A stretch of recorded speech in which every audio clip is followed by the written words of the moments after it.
Hi guys, welcome back to my channel Ajju gaming 2025. ఈ వీడియోలో అయితే మనం కొత్త గేమ్ని అయితే ఆడబోతున్నాం. అదే గన్ షిప్ స్ట్రైక్. ఈ వీడియో అయితే చాలా అంటే చాలా బాగుంటుంది. ఎందుకంటే మన ఇండియాలో ప్రతి ఒక్కరూ తెలుసుకోవాల్సిన టాపిక్ని అయితే మనం మాట్లాడుకుంటాం. ఈ టాపిక్తో పాటు గేమ్ని కూడా ఎంజాయ్ చేయండి. గేమ్ ఆడుతూ టాపిక్ని అయితే మాట్లాడుకుందాం. ఏ టాపిక్ అని క్వశ్చన్ మార్క్ వచ్చిందా? మీరు ఆల్రెడీ చూసే ఉంటారు తమ్నైల్స్లో, టైటిల్స్లో. అదే Pahalgam attack and operation Sindoor and S-400 అంటే ఏంటి, మురళీ నాయక్ వీర మరణం, ఇలాంటి మరెన్నో ఇంట్రెస్టింగ్ టాపిక్స్ అయితే మాట్లాడుకుందాం. వీడియో అయితే ఖచ్చితంగా మీకు నచ్చుద్ది. ప్రతి ఒక్కరూ లైక్ చేయండి, ఫ్రెండ్స్ అండ్ ఫ్యామిలీకి వీడియోని షేర్ చేయండి. ఇలాంటి మరెన్నో ఇంట్రెస్టింగ్ వీడియోస్ కోసం ఛానల్ని సబ్స్క్రైబ్ చేయండి.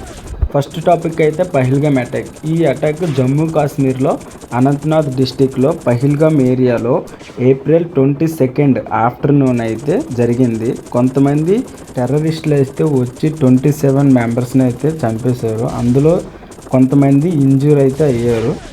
ఈ అటాక్లో రీసెంట్గా మ్యారేజ్ అయిన వైఫ్ అండ్ హస్బెండ్ కూడా చనిపోయారు. వాళ్ళే హర్యానాకు చెందిన 26 years lieutenant Vinay Narwal. April 16న వీళ్ళ మ్యారేజ్ అయితే అయింది. 22 ఆఫ్టర్నూన్ అయితే ఈ అటాక్ జరిగింది. ఈ అటాక్లో ఉత్తరప్రదేశ్, ఒడిస్సా, కర్ణాటక వాళ్ళు అయితే చనిపోయారు. Next topic operation Sindoor. ఈ ఆపరేషన్ సింధూర్ ఎలా వచ్చిందంటే మన నరేంద్ర మోడీ గారు పెట్టారని చెప్తున్నారు. అలాగే మొన్న జరిగిన పహల్గామ్ అటాక్లో భర్తలు కోల్పోయిన భార్యలకు చిహ్నంగా ఈ ఆపరేషన్ సింధూర్ అనేది మొదలుపెట్టారు. ఆపరేషన్ సింధూర్ ఎలా స్టార్ట్ చేశారంటే May 7న మాక్ డ్రిల్ ఉంటాయని ప్రకటించారు. మాక్ డ్రిల్ అంటే లేని దాన్ని ఉన్నట్టు ప్రాక్టీస్ చేయడాన్ని మాక్ డ్రిల్ అని అంటారు. అందరి దృష్టిని మళ్లించి అర్ధరాత్రి అందరూ పడుకున్న సమయంలో ఈ ఆపరేషన్ క్షణాల్లో ముగించేసింది మన ఇండియన్ ఆర్మీ. ఈ వార్లో 18 మెంబర్స్ పైగా ఉగ్రవాదులు చనిపోయారు. ఎన్నో ఏళ్ళుగా పెంచి పోషిస్తున్న ఉగ్రవాది క్యాంపెయిన్స్ని టార్గెట్ చేసి మిసైల్స్తో అటాక్ చేసింది. ఇందులో 9 ఉగ్రవాద క్యాంపెయిన్స్ని దాడి చేసి నాశనం చేసింది.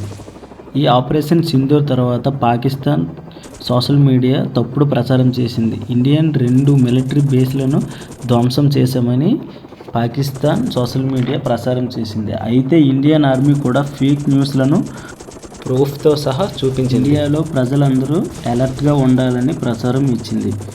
నెక్స్ట్ ఆపరేషన్ S-400 సుదర్శన్ చక్ర. ఇది ఎయిర్ మిసైల్ సిస్టమ్. S-400 అనేది most advanced surface to air missile system in the world. ఈ S-400 మిసైల్స్ని, ఫైటర్ జెట్స్ని అండ్ ఎయిర్ క్రాఫ్ట్ని అన్నింటినీ ధ్వంసం చేయగలదు. ఇది టార్గెట్ని 600 కిలోమీటర్ల దూరంలో ఉన్నప్పుడే టార్గెట్ని డిటెక్ట్ చేయగలదు అండ్ 400 కిలోమీటర్స్ దూరంలో ఉన్నప్పుడే టార్గెట్ని హిట్ చేయగలదు. ఇది ఒకేసారి 300 టార్గెట్ని ట్రాక్ చేయగలదు మరియు 36 టార్గెట్స్ని ఒకేసారి ఎదుర్కోగలదు.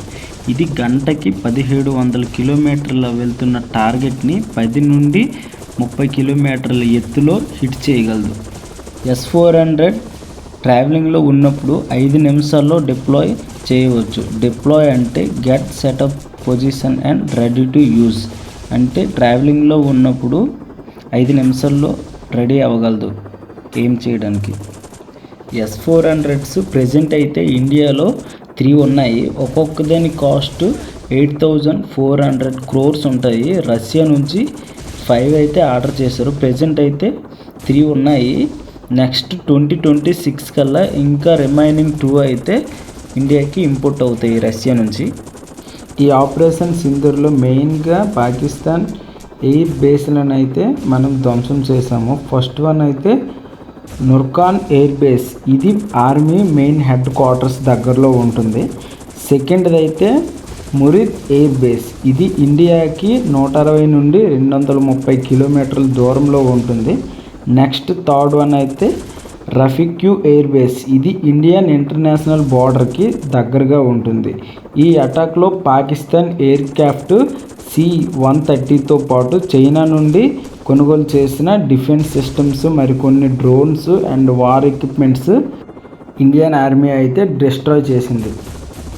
నెక్స్ట్ టాపిక్ మురళీ నాయక్ గారు మీ అందరికీ తెలిసిందే, Indian army soldier.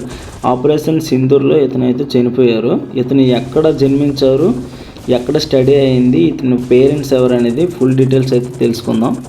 Murali Nayak గారు ఆంధ్రప్రదేశ్లో సత్యసాయి జిల్లాకు చెందిన కురిగెట్ల మండలంలో కలితండ అనే విలేజ్లో అయితే జన్మించారు. ఇతని నాన్నగారి పేరు శ్రీరామ్ నాయక్, ఇతను అమ్మగారి పేరు జ్యోతిబాయ్.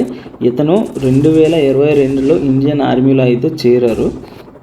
ఇతను 10వ తరగతి వరకు అయితే సందేవిపల్లిలో చదువుకున్నారు. ఇతను ఇంటర్మీడియట్ డిగ్రీ అయితే శ్రీవాణి డిగ్రీ కాలేజీలో చదివారు, బీకామ్.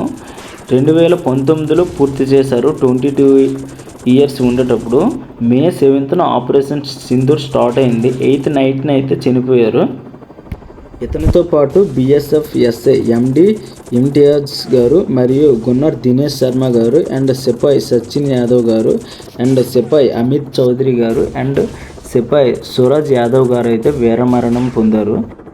మురళీ నాయక్ గారు చిన్నప్పటి నుంచి అంటే ఊహ తెలిసిన నుంచి ఇండియన్ ఆర్మీలో చేరాలి, దేశ సరిహద్దులను కాపాడాలి, నాకు ఏమైనా అయితే స్థిరంగా జెండాలో చుట్టి తీసుకొని రావాలి, అందరూ సెల్యూట్ చేయాలి అన్న పట్టుదలతో ఇండియన్ ఆర్మీలో అయితే చేరారు 2022లో.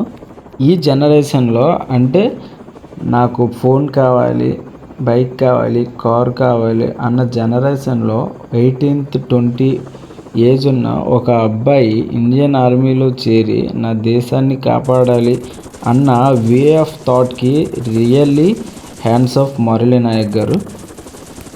సో ప్రతి ఒక్కరూ జై హింద్ మురళీ నాయక్ అని కామెంట్ చేయండి. ఈ వీడియో ఇంతటితో అయితే క్లోజ్ చేసేస్తున్నాను. గైస్, ఐ హోప్ వీడియో మీకు నచ్చిందని అనుకుంటున్నాను. వీడియో నచ్చితే everyone do like, share and subscribe to Arju gaming 2025. Thank you guys.